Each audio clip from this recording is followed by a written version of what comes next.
জি বাংলার জনপ্রিয় ধারাবাহিক তারে ধরে ধরি মনে করে আবারও আলোচনার কেন্দ্রে। সম্প্রতি সোশ্যাল মিডিয়ায় ভাইরাল হয়েছে এক চাঞ্চল্যকর শুটিং দৃশ্য, যেখানে অভিনেত্রী পল্লমী শর্মাকে করতে হয়েছে মৃত চরিত্রের অভিনয়, কিন্তু আসলে চমকটা অন্য জায়গায়। কী ছিল সেই দৃশ্যে? গল্পের টানটান মুহূর্ত, নায়িকার মৃত্যু, চারপাশে কান্না, আবেগ, চরম নাটকীয়তা। ক্যামেরা বন্ধ হওয়ার পরই ঘটে যায় মজার ঘটনা। ভিডিওতে দেখা যায় মৃত অবস্থায় শুয়ে থাকা পল্লবী হঠাৎ হেসে ফেলেছেন, আবার কখনো সহ অভিনেতার সংলাপে কষ্টে হাসি চাপছেন। এই অফ ক্যামেরা মুহূর্তই এখন ভাইরাল। ভক্তদের প্রশ্ন, তাহলে কি সত্যি চরিত্রের ইতি টানছে নির্মাতারা, নাকি গল্পে আসছে বড়সড় টুইস্ট? পল্লবীর মৃত্যু কি শুধুই নাটকীয় চমক?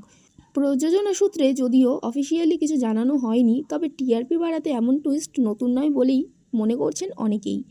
কেউ লিখেছেন মৃত্যুর মাঝেও এত হাসি, এটাই পল্লবীর ম্যাজিক। আবার কেউ বলছেন এটা বুঝতেই পারছিলাম, এত সহজে গল্প শেষ হবে না। ভিডিওটি ইতিমধ্যে হাজার হাজার ভিউ ছুঁয়েছে এবং ফ্যান পেজে চলছে জোর আলোচনা। আপনি কি মনে করেন, এটা কি শুধুই শুটিংয়ের মজার মুহূর্ত, নাকি আসছে বড়সড় চমক? কমেন্টে জানাতে ভুলবেন না।